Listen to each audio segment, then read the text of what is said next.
نحمده ونصلي على رسوله الكريم أما بعد فأعوذ بالله من الشيطان الرجيم بسم الله الرحمن الرحيم قال الله تبارك وتعالى في القرآن المجيد والفرقان الحميد وقل جاء الحق وزهق الباطل إن الباطل كان زهوقا آمنت بالله صدق الله العظيم وصدق رسوله النبي الكريم الأمين۔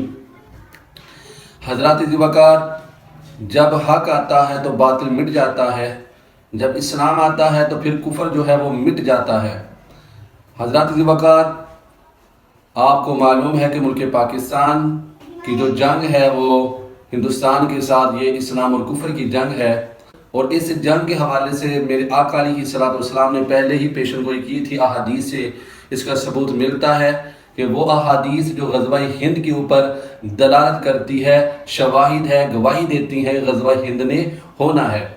سب سے پہلے میں روایت پیش کرنا چاہوں گا، مسند احمد میں امام احمد بن حنبل اس روایت کو لے کے آتے ہیں۔ حضرت ثوبان رضی اللہ تعالیٰ عنہ جو رسول اللہ صلی اللہ علیہ وآلہ وسلم کے غلام تھے، وہ روایت کرتے ہیں کہ رسول کریم صلی اللہ علیہ وآلہ وسلم نے ارشاد فرمایا، اصابتان من امتی احرزہم واللہ من النار، کہ حضور فرماتے ہیں کہ میری امت میں دو گروہ ہوں گے کہ جن کو رب کائنات دوزخ سے نجات دے گا، ان کو اللہ تعالیٰ دوزخ سے بچائے گا۔ وہ دو گروہ کون سے ہیں؟ سماعت کریے گا، اور میں اپنی پبلک کو، اپنے ملک پاکستان کے رہنے والے شہریوں کو بتانا چاہتا ہوں کہ وہ دو گروہ سنیے گا، وہ دو گروہ ہے کون سے۔ پہلا گروہ کا نام میرے آقا فرماتے ہیں اصابت تغزو الہند، ایک گروہ وہ ہے کہ جو غزوہ ہند کرے گا، تو حضور فرماتے ہیں کہ یہ بھی دوزخ سے نجات حاصل کرے گا۔ دوسرا گروہ کون ہے؟ اصابت تکون مع عیسیٰ ابن مریم علیہ السلام، حضور فرماتے ہیں کہ دوسرا گروہ وہ ہوگا، دوسرا لشکر وہ ہوگا کہ جو کہ عیسیٰ ابن مریم حضرت عیسیٰ علیہ السلام کے ساتھ ہوگا۔ تو یہ دونوں گروہ، ایک وہ گروہ کہ جو غزوہ ہند لڑے گا، اور وہ گروہ کہ جو حضرت عیسیٰ ابن مریم کے ساتھ ہوگا، حضور فرماتے ہیں کہ یہ دونوں جو ہے وہ دوزخ سے نجات پائیں گے۔ حضرات وقار، گھبرانا نہیں ہے، غزوہ ہند ہوگا، اور یہ میرے آقا علیہ السلام کی احادیث سے اس کا ثبوت ملتا ہے۔ جو مسلمان ہے وہ جو ہے وہ مور سے گھبراتا نہیں ہے، وہ مور سے ڈرتا نہیں ہے، بلکہ وہ شہادت کا جام جو ہے وہ پینا چاہتا ہے۔ اور دوسری میرے نبی کی حدیث سنیے، حضرت ابو ہریرہ رضی اللہ تعالی عنہ سے روایت ہے، جس کو جناب والا کئی کتابوں کے اندر روایت کیا گیا ہے۔ امام نسائی بھی اس روایت کو لے کے آئے ہیں، اور میرے آقا علیہ السلام نے ارشاد فرمایا، حضرت ابو ہریرہ کہتے ہیں کہ وعدنا رسول اللہ صلی اللہ علیہ وآلہ وسلم غزوۃ الہند، کہ حضور نے ہم سے وعدہ لیا غزوہ ہند کے حوالے سے۔ حضور نے وعدہ لیا کہ کون جو ہے وہ غزوہ ہند لڑے گا۔ حضرت ابو ہریرہ رضی اللہ تعالیٰ عنہ آپ فرماتے ہیں کہ میں نے دل میں تمنا کی کہ میں، اگر میری زندگی میں وہ غزوہ ہند ہوگا تو میں لڑوں گا، اور اگر میں وہاں شہید ہو جاؤں تو میں افضل الشہداء قرار پاؤں گا۔ اور حضرت ابو ہریرہ کہتے ہیں اگر میں بچ جاؤں، غازی بن جاؤں، تو پھر میں آزاد کیا ہوا واپس لوٹوں گا، یعنی کہ پھر میں جہنم سے آزاد ہوں گا۔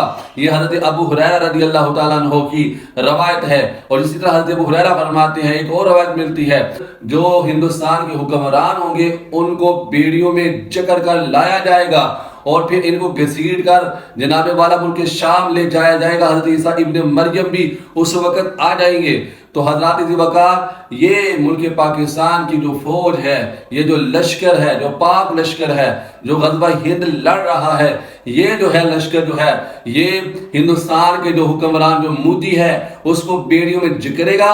جکڑنے کے بعد ان کو ملک شام میں لایا جائے گا، اور حضرت عیسیٰ ابن مریم کے ساتھ مل کر اس مودی لشکر کو، اور وہ جو ٹرمپ یا اسرائیل دجال کا انتظار کر رہے ہیں، تو انشاءاللہ تعالی یہ مسلمانوں کا لشکر حضرت عیسیٰ ابن مریم کے ساتھ مل کر اور حضرت امام مہدی کے ساتھ مل کر دجال اور دجال کے جتنے بھی حواریین ہیں، چاہے وہ عیسائی ہیں، چاہے وہ یہودی ہیں، چاہے یہ ہندو ہیں، ان سب کا خاتمہ کر دیا جائے گا۔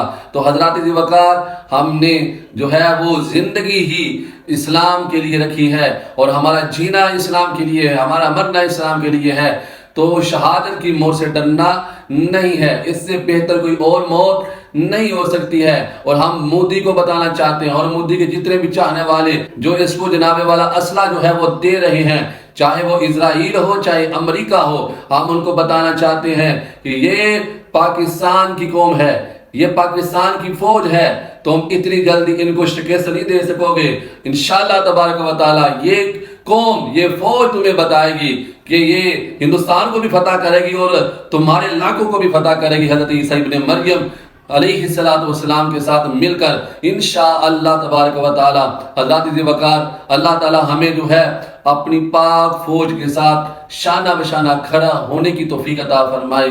آمین بجاہ نبی الامین صلی اللہ علیہ وآلہ وسلم۔